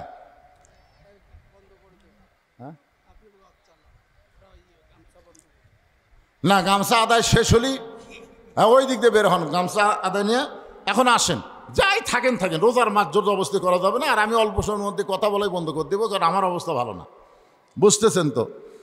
মন চাইলেও এখন যদি 30 নেয়, আমার কোলটা ফাটা যদি আমি বেহোশ হয়ে যাই, কেউ কিন্তু বলবে না 1 চামচ পানি দে রে মুখত, কেউ বলবে? কেউ বলবি না, না পানি না খায় মরে যাক রে, রোজা আছে না খায় মরে যাক রে, কিন্তু মুখত কেউ পানি দিবি না। আমাকে সেটা বুঝায় কথা বলা লাগবে ভাই জান, কারণ এখনও সময় আছে অনেকক্ষণ। আলহামদুলিল্লাহ, যে কথা বলতেছি আমার মায়েদের জন্য কথা হলো, আমার মায়েরা রমজান মাসে রোজা আপনাদের জন্য খুব কঠিন না, মেয়েদের জন্য রোজা থাকা খুবই সহজ। কারণ মেয়েরা আপনাকে এই আহলে হাদিস এলাকার মেয়েরা খুব একটা রোজা না রাখলেও আমাদের এই হানাফি মাযহাবে মেরাজের রোজা, বরাতের রোজা, এ রোজা সে রোজা, খালি কথায় কথায় রোজা। কিন্তু পর্দার ব্যাপারে একটু মেয়েরা দুর্বল, ঠিক কিনা বলেন? আপনারা বলেন তো, মেয়েদের পর্দা যদি না থাকে যত ইবাদত করুক আল্লাহ কবুল করবে? মেয়েদের 1 নম্বর গোলামি হলো পর্দা করা। আল্লাহর হুকুম পর্দার মধ্যে যখন মেয়েরা থাকবে, এই যে ফাতেমাকে জোহরা ডিগ্রি দেওয়া হয়েছে, এই জোহরা ডিগ্রির পিছনে হলো পর্দানিশী হওয়া। ফাতেমা পর্দানিশী ছিলেন, মা আয়েশা 6 লক্ষ হাদিসের হাফেজা ছিলেন, কিন্তু ফাতেমাকে যে ডিগ্রি দেওয়া হয়েছে মা আয়েশাকে সে ডিগ্রি দেওয়া হয় নাই। কারণ ফাতেমা হজ করে নাই, ফাতেমা কোনো হজ করে নাই, তারপরও নারীদের নেত্রী বলা হওয়ার পেছনে কারণ হলো পর্দা। জোরে বলেন নাম কি? পর্দা। আমার মায়েদের জন্য বলবো, মা পর্দার মধ্যে থাকবেন, পর্দার মধ্যে থাকবেন। কারা কারা কোন পুরুষেরা মেয়েদের কাছে যাইতে পারবে না? একবার ইমাম গাজ্জালিকে প্রশ্ন করা হলো, ইমাম গাজ্জালিকে প্রশ্ন করা হলো, হুজুর মেয়েদের পর্দা সম্পর্কে একটু বলেন, মেয়েদের পর্দা সম্পর্কে একটু বলেন। ইমাম গাজ্জালি বললেন, মেয়েদের পর্দা হলো অন্দরমহল, মেয়েদের পর্দা হলো অন্দরমহল। যেমন মেয়েদের জন্য কবর, ছাত্র বলল অন্দরমহল কবর, আমরা বুঝতে পারলাম না। ইমাম গাজ্জালি বললেন, তাহলে শোনো, একটা মেয়ে মানুষ মারা গেলে তার লাশটা ধরে কারা কারা কবরের মধ্যে নামাতে পারবে? আপনাদের এলাকায় কোনো মেয়ে মানুষ যদি মারা যায়, সে মেয়ের লাশ ধরে কারা কারা কবরে নামাবার পারে? আপনারা জানেন না? জানেন? কথা কয় না। জানেন? যদি শালি মরে আর দুলা ভাই যদি লাশটা ধরে কবরে নামাবার চায়, আপনার নাম্বার দেবেন? এই তোকে আমার আদরের শালি, কত আদর করছি, সেই শালিটা হঠাৎ মারা গেল, আমি একটু লাশটা ধরে কবরে নামাই, কেউ নামাতে দিবেন না। আচ্ছা, দুলা ভাই না হোক, চাচাতো ভাই, খালাতো ভাই, ফুফাতো ভাই, তাহলে বোঝা গেল কোনো ভাইও চলবে না, দুলা ভাইও চলবে না। এখন মেয়েরা যখন অন্দরমহলে থাকবে, যারা মেয়েদের লাশ ধরে পারবে না, তারা মেয়েদের কাছে সরাসরি যাবার পারবে। এই পর্দা আমার মা বোনদেরকে মেনে নিতে হবে। আমার মায়েরা পর্দার ভিতরে থাকবেন। 2 নম্বর হলো স্বামীর কথা অনুযায়ী চলবেন। বলা হয়েছে স্বামীর খেদমত করবেন, স্বামীর খেদমত করবেন। এখানে বলা হয়েছে স্বামী যখন চাইবে খেদমত তখন খেদমত করবেন। স্বামী না চাইলে জোর করে স্বামীর খেদমত করার কোনো দরকার। আমার কথা কি বুঝবার পারলেন? এখন খেদমতের কথা এই জন্যে আমি আপনাদের সামনে বলতেছি যে কতগুলো বিবি দেখবেন খেদমতের নামে বিশাল একটা গন্ডগোল সৃষ্টি করতে চায়। এখন স্বামী শুয়ে আছে, কারেন্টের ফ্যান চলতেছে, সেই ফ্যান বন্ধ করে দেবো, এখন তাল পাখার বাতাস করতেছে। স্বামী কয়, কে গো কারেন্ট গেছে? কয়, না কারেন্ট তো যায়নি। তো কারেন্ট যখন আছে তাল পাখার বাতাস কেন? বলে ফ্যানই তো আমার সতীন, এই ফ্যান যদি আপনাকে বাতাস দেয় তাহলে আমি জান্নাতে কেমনে যাই? এই জন্যে ফ্যান বন্ধ করে দিয়ে পাখার বাতাস করতেছি। এখন স্বামীর গায়ে পাখার বাতাস করে, কিছুক্ষণ পরে স্বামীর কপাল টিপতেছে, মাথার চুল টানতেছে, মানে স্বামী যেগুলোতে শান্তি পায় সেগুলো যখন করতেছে, স্বামী বলতেছে কে গো এইরকম খেদমত করার কারণ কি? আমি তো খেদমত চাইনি, তারপরও তুমি করতেছো। বলে শুধুমাত্র জান্নাতের আশায়। কোন এক বক্তা ওয়াজ করছে স্বামীর পায়ের তলে বইয়ের জান্নাত। এইটা শোনার পরে মেয়ে মানুষ তো বিশ্বাস করছে আসলে স্বামীর পায়ের তলে বইয়ের জান্নাত না, মায়ের পায়ের তলে সন্তানের জান্নাত। জোরে কোন কথা ঠিক কিনা? কোনো মরদ মানুষের পায়ের তলে জান্নাত নাই, জান্নাত আছে নারীর পায়ের তলে, সে নারী যদি মা হয়। সুবহানাল্লাহ বলেন। তাহলে মায়েদের দাম ইসলামে কম না বেশি? বাপের চাইতে কম না বেশি? মেয়েদের দাম ভাইয়ের চাইতে কম না বেশি? বেশি। খালি একটা জায়গা পুরুষ মানুষের চাইতে মেয়েদের দাম একটু কম। আল্লাহ কোরআনে বলেছে আর রেজালু কাওয়ামুনা আলান নিসা, পুরুষেরা থাকবে নারীদের উপরে। এটা হলো স্বামী স্ত্রী, স্বামী থাকবে উপরে, বউ থাকবে নিচে, এই একটা জায়গা। আর সেই জায়গায় মেয়েরা নারী পুরুষের সমান অধিকার মিছিল করতেছে। জোরে কোন কথা ঠিক কিনা? আর মায়েরা আসেন একটু মনোযোগ দিয়ে শোনেন, মা একটু শোনেন। এখন স্বামী বলতেছে আল্লাহ রে, এরকম বউ পাওয়া হলো ভাগ্যের ব্যাপার। যে বউয়ের থেকে খেদমত চাইনি তারপরে বউ জোর করে খেদমত করতেছে, চুল টান দিচ্ছে, কপাল টিপে দিচ্ছে, মাথা টিপে দিচ্ছে, বাতাস করতেছে। কিছুক্ষণ পরে বউটা কাঁদতেছে, কিছুক্ষণ পরেই ও করে কাঁদতেছে। স্বামী বলে কি ব্যাপার, আমার খেদমত করা আর কান্দো কেন? এমনি এমনি বাতাস করতেছে, কপাল টিপতেছে আর কান দিচ্ছে। কি জন্য কান্দো? এমনি এমনি। আরে আমার খেদমত করতেছে কাঁদতেছো, এমনি এমনি এমনি এমনি কেন? বলে আপনাকে বলে লাভ কি, আপনাকে বলে লাভ কি? বলবো না। এই কয় আবার কপাল টিপে বাতাস করে। স্বামী জোর করে ধরছে, লক্ষ্মীটি বলো তো, আমার ময়না পাখি বলো তো, তোমার কি হয়েছে? কে তোমার কষ্ট দিল? তখন বলতেছে বললে কি কোনো লাভ হবে? আচ্ছা বলেই দেখো তো।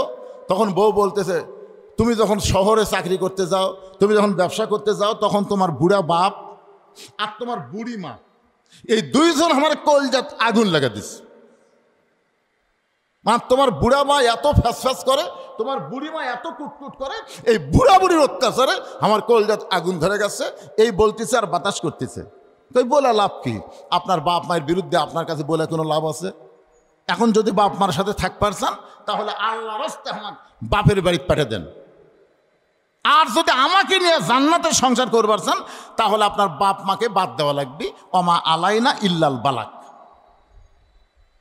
এখন আমার ওয়াজ করা শেষ, আপনি কি আমল করবেন চিন্তা করেন। তখন স্বামী চিন্তা করতেছে লিয়াবলুয়াকুম আইয়ুকুম আহসানু আমালা, আল্লাহ পরীক্ষা করবে সুন্দর আমলের।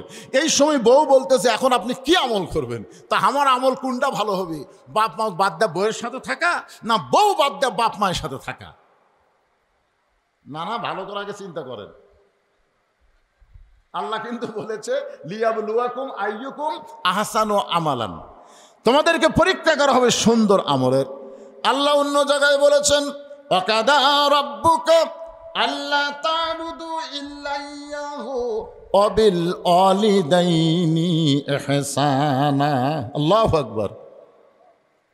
এখন আপনি চোখ বন্ধ করে চিন্তা করতেছেন যে যে বাপ মার বিরুদ্ধে বউ আমাকে ওয়াজ শোনালো, এই বাপ মা যদি মরে যায় তাহলে আমি সারা জীবন কানলে তো আর বাপ মা পাওয়া যাবে না। আপনার বলেন তো, বাপ মা, যে বাপ মার বিরুদ্ধে আপনার বউ ওয়াজ করলো, এই বাপ মা যদি মরে যায় আপনি পাবেন? কিন্তু যে বউ বলতেছে বাপ মায়ের সাথে থাকলে আমাকে বাপের বাড়িতে পাঠিয়ে দেন, এই বউ যদি মরে যায়, চিন্তা করতেছে এই বউ যদি মরে তাহলে বউ পাওয়া যাবে? তখন বলে পাগলা মরে দেখুক, তোর বউয়ের অভাব নাই। আপনারা জানেন না, যার বউ মরছে তার কাছে জিজ্ঞাসা করি কে ভাই খবর কি? আগে আমার যে এত দাম বাড়ে আমি আগে বুঝিনি, তাহলে দোয়া করতাম আরো 5 বছর আগে বউ মরুক। সকালে একজন আসে, বিকালে একজন আসে, বিয়ে করবেন বিয়ে করবেন। আয় হায়, বউ মরলে বউ পাওয়া যায়, বউ ছাড়া দিলে বউয়ের অভাব নাই। কিন্তু যেই বাপ মার বিরুদ্ধে ওয়াজ করেছে, এ বাপ মা যদি একবার মারা যায়, মানুষ দাঁত থাকতে দাঁতের মূল্য বোঝে না, চোখ থাকতে মানুষ চোখের গুরুত্ব বুঝতে পারে না। বাপ মা যখন মারা যায় তখন বুঝতে পারে এ বাপ মার মতন আপন কেউ আর দুনিয়াতে না। 18 সালে আমার বাবা দুনিয়া থেকে বিদায় নিয়েছে, আমার মা তখন দুনিয়াতে ছিল। 2023 সালের 25 ডিসেম্বর মা যখন মারা গেল, এখন আমার মতন অসহায় আর দুনিয়াতে কেউ নাই। আমার সব কিছু থাকার পরও আমি যেদিকে তাকাই দেখি নিঃস্বার্থ ভালোবাসা। বাপ মার মতো দুনিয়াতে আর কেউ নাই। বাপ মার মতো নিঃস্বার্থ ভালোবাসা এই পৃথিবীতে আর কেউ নাই। চিন্তা করতেছে বউ মরে গেলে বউ পাওয়া যাবে, কিন্তু বাপ মা যদি মারা যায় পাওয়া যাবে না। স্বামী এবার আল্লাহর কোরআনের দিকে খেয়াল করে সুন্দর আমল করার জন্য দাঁড়িয়ে গেছে। দাঁড়িয়ে থাকে বলতেছে ওঠ ওঠ। বউ বলতেছে এত রাগ করলেন কেন? ওঠ, তুই না আমার কইলি বাপের বাড়ি যাবি, তো বাপের বাড়ি কেমনে যাবি? তোর জন্য একটা ভ্যান ডাকি, ভ্যানের নাম হলো 3 তালাকের গাড়ি। 3 তালাকের গাড়ির চূড়া বাপের বাড়ি যা।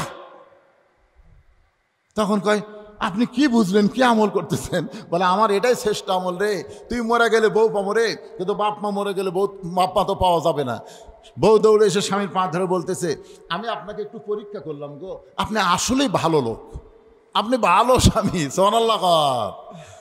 এরকম মেয়ে সমাজ আছে না নাই? দেখবেন এই রমজান মাসের ঈদের আগ দিয়া আপনি যদি আপনার বোনকে কোনো কিছু দেন, দেখবেন আপনার বউ কিরকম রাগ করে। আপনার অসহায় গরিব ভাইকে যদি আপনি কিছু দেন, দেখবেন আপনার বউ কি রাগ করে। আর ওর ভাইক যদি দেন, ওর বোনক যদি দেন, তখন কবি এত কম দামি দিলেন কেন? এরকম নাই? আছে না নাই? আর কানে কানে কান করার মধ্যে আমার বাপকে এবার কি দিবেন, আমার মাও কি দিবেন, আমার ভাইও কি দিবেন? আরে বাবারি কোনো সময় কয় না। যদি আপনার বাপ মা জীবিত থাকে, বাপ মানে কিছু দিলে বইয়ের কাছে গল্প করবেন, নিজের বাপ মাকে আপনি মন ভরা দিবেন। জোরে কোন কথা ঠিক কিনা? কতগুলো মরদ আছে বইয়ের কাছে সার্টিফিকেট লাই, এবার কি দিব? অত অত সার্টিফিকেট লাগবে। আমি মা বোনদের জন্য বলতেছি, মা সবচাইতে খারাপ আমল হচ্ছে এই রমজান মাসে বেপর্দা হয়ে মার্কেট করা। স্বামী মার্কেট করে দিয়ে আপনার পছন্দ হয় না, স্বামী এনে দিবে ওইটাই নেবেন। মেয়েদের কেন যাইতে হবে? আপনি যতই বোরকা পরা জানেন, বোরকা কোনোদিন পর্দা হয় না। যেই জায়গায় মরদ মানুষ ভিড় করে, এ জায়গায় বোরকার পর্দা কাম হবে না। জোরে কোন কথা ঠিক কিনা? কোরআনের আইন যখন চালু হবে, মেয়েরা শুধু মেয়েদের এলাকায় থাকবে, পুরুষেরা থাকবে পুরুষের এলাকায়, ওই জায়গার একটা নিয়ম আলাদা হবে। কিন্তু এখন বর্তমান সে পরিবেশ বাংলাদেশে নাই। আর 2 নম্বর হলো ঈদের আগে আপনি যেমন আপনার বাপ মাকে ভালোবাসেন, স্বামীর বাপ মাকেও সেই ভালোবাসা দিবেন। বাংলাদেশে আমি হিসাব করে দেখছি, শতকরা 80 ভাগ ছেলে তার শ্বশুর শাশুড়িকে ভালোবাসে। 80 ভাগ জামাই শ্বশুর শাশুড়িকে ভালোবাসে। দেখবেন ঈদের মধ্যে শ্বশুর শাশুড়ি কিনবেই 80 ভাগ। আর এই 20 ভাগ বউ বাংলাদেশে নাই, শ্বশুর শাশুড়িকে ভালোবাসে। জোরে কোন কথা কন না কেন? তাই মা বোনদের জন্য বলবো, সামনে আসতেছে পবিত্র রমজান ঈদুল ফিতর, মিলেমিশে মহব্বতে রোজা রাখবেন। মায়েরা সেহরি পাক করবেন, পুরুষ মানুষ ঘুম পারবেন না, সেহরিতে নিজের বিবিদেরকে একটু সহযোগিতা করবেন। আপনাকে একলাই ডাকবে কেন মুয়াজ্জিন সাহেব? শুধু মা বোনদেরকে ডাকবেন না, বাপ ভাইদেরকেও ডাকবেন। জোরে ঠিক কিনা? আল্লাহ আমাদের সকলকে কবুল করুক। যাটুকু বললাম বক্তা শ্রোতা আমল করার তৌফিক আল্লাহ দান করুক। আমরা সকলে যদি মোনাজাত করতে চান, মোনাজাত করবেন আপনারা, তাহলে সবাইকে একটা সংক্ষিপ্ত মোনাজাত করি। আল্লাহুম্মা আমিন। আল্লাহুম্মা আনতাস সালাম ওয়া মিনকাস সালাম তাবারাকতা ইয়া যাল জালালি ওয়াল ইকরাম। আল্লাহ পবিত্র রমজান মাসের পবিত্র জুমার দিনে আপনার হাজারো বান্দা বান্দীদেরকে নিয়ে তাকওয়া সম্পর্কে, রমজানের রোজার সম্পর্কে কিছু আলোচনা করলাম। আল্লাহ মেহেরবানি করে আজকের মাহফিল আমাদের সকলের হেদায়েতের জন্যে, নাজাতের জন্যে, জান্নাতের জন্যে আল্লাহ কবুল করে নাও। আল্লাহ যারা কষ্ট করে মেহনত করে এই পাঠাগারের পক্ষ থেকে যেই কোরআনের বাগান লাগাইছে, আল্লাহ পাঠাগারকে কিয়ামত পর্যন্ত কবুল করো। এই পাঠাগারের মাধ্যমে জনগণের মানব সেবা করার তৌফিক দিয়ে দাও। আল্লাহ পাঠাগারের সম্মানিত সভাপতি, সম্মানিত সহসভাপতি, সেক্রেটারি, কেশিয়ার, আল্লাহ সমস্ত সদস্যকে আল্লাহ তুমি কবুল করো। আজকের এই মাহফিলের সম্মানিত সভাপতিকে আল্লাহ তুমি কবুল করো। আজকের এই মাহফিলের অতিথিবৃন্দদের আল্লাহ কবুল করো। আলেম ওলামাদের কবুল করো। আমার সামনে বসে 2 হাত তুলে এতিমের মতন রমজান মাসে যারা আমিন আমিন করতেছে, আল্লাহ সকলের রোজাকে কবুল করে নাও। রমজান মাসে কোরআন নাজিলের কারণে রমজানের দাম, কোরআন নাজিলের কারণে লাইলাতুল কদরের দাম। আল্লাহ সেই কোরআনের দাম বুঝে আগামীতে কোরআন অনুযায়ী আমাদেরকে চলার তৌফিক দিয়ে দাও। আমার মা বোনদেরকে পর্দার মধ্যে আল্লাহ তুমি কবুল করো। অসুস্থ যারা আছে সুস্থতার নিয়ামত দান করো। আল্লাহ অনেক হাজির সাহেব, অনেক মুরব্বী সাহেব, অনেক যুবক, অনেক আলেম ওলামা হাত তুলেছে। আল্লাহ, যার দুইখানা হাত তোমার ভালো লাগে সেই দুই হাতের ওসিলাই সকলের দোয়াকে আল্লাহ তুমি কবুল করো। সুবহান রব্বিকা রব্বিল ইজ্জাতি আম্মা ইয়াসিফুন ওয়া সালামুন আলাল মুরসালিন ওয়ালহামদুলিল্লাহি রব্বিল আলামিন বিরহমাতিকা ইয়া আরহামার রাহিমিন।